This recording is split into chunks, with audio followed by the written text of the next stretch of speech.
noise of that stick hitting the vehicle wasn't agreeable. Little one also wasn't fond of that.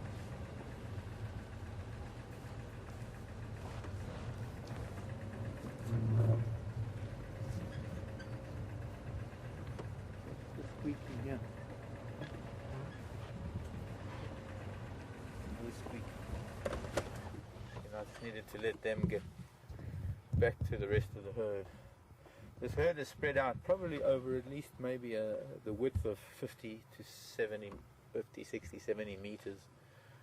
The herd is spread out very, very wide, and I'm guessing that she's maybe one of the last cows with her calves towards the end of the herd.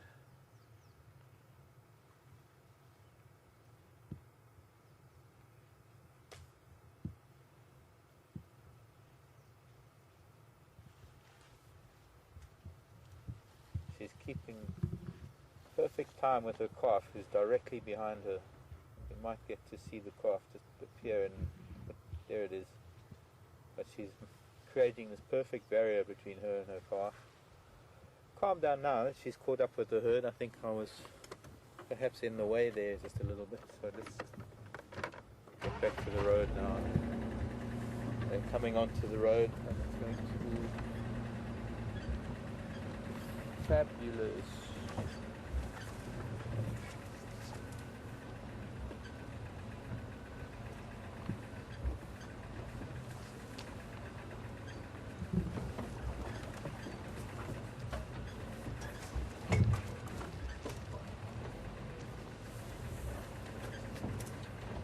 Crossing the road, almost making a beeline towards Treehouse Dam. And what's just strange is that all the storm activity that I was anticipating earlier this afternoon has dissipated and has disappeared, and now there's almost no sign of anything. There's that big female with the very, very thin tusk. I know her. We've seen her before. So here we are with probably the entire herd coming to cross the road, so everybody want to. Be hard to keep the camera in one place so we can count them, but I'll try. You can pan the camera. I'll try and keep in touch with who's going across. I'll make a little note. One female, one juvenile.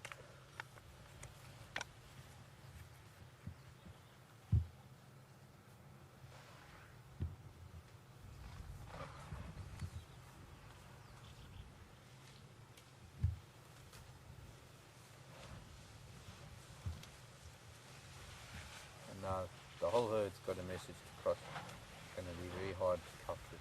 Hello everybody. Oh, I can't count anymore. Hello Mrs. Ellie.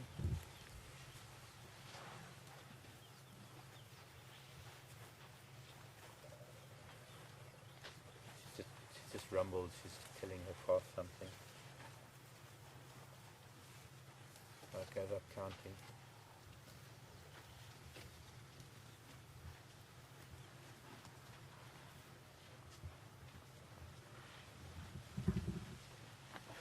They're not running away from us, or they're not reacting to us at all. A couple of them spread their heads in our direction with their ears out wide just to see what we were up to, but the sudden movement has got something to do with something else. And these are a couple of bulls that are, apart from that big cow, but this is a young bull that's at the back of the herd, and then there was that other bull that we were with that I think is still following. I can't see him. I was trying to sort of tick off males and females and calves and mamas and aunties, and suddenly my vision was filled with elephants, so I got no way of knowing. But I'm guessing there may be 12, 15 ellies or more, maybe even 20.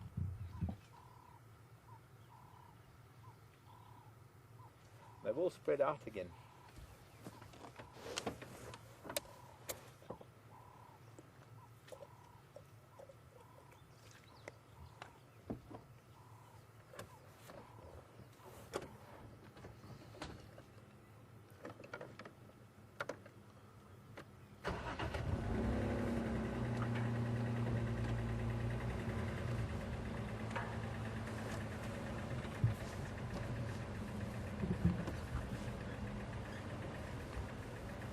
Kim. There's some of the bulls behind us. Let's try and turn around. Hello, Kim. Kim in California wanting to know if elephants have defined territories or if they just move where food and water takes them. Actually, neither. Neither nor. Neither of the two, Kim. There, some of the bulls, more family crossing over there. Whoops. Increasing the number of ellies that are in this breeding herd. This is made up of a number of family units, a number of matriarchs that are traveling together with their offspring and their offspring's offspring, and just all cousins and aunties, and the flow is still happening. So some of them are coming out onto the open that I wanted them to earlier. I'm glad some of them listened. You know, what's the use in communicating with elephants if they just ignore you? These children at least coming out onto the edge of the open, giving us an opportunity to just try and follow them. These are all little boys. These must be the...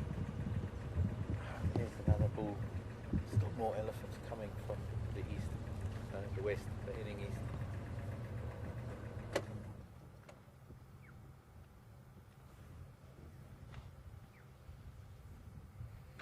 Kim in California was asking about elephant territories or the movement of elephants.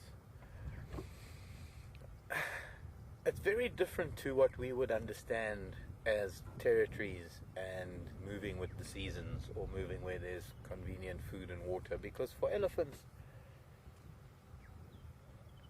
it's more a case of like where the supermarket shelves are stocked the best, and as children that becomes the same area that their parents move in, and so they get to learn that particular route that gets taken throughout the seasons, and that could be an area that covers hundreds, if not thousands of square miles, depending on what part of Africa we're talking about and what seasonal movement exists. There's still another family coming in off of the west, so there are a wonderful range of different ellie sizes and families here. It's really nice to be able to see them a little bit better all at once. Most of the herd has moved. I think they're going to follow pretty much the same route that Scott followed with the quarantine male yesterday morning, going back towards Treehouse Dam, back towards Philemon's cut line.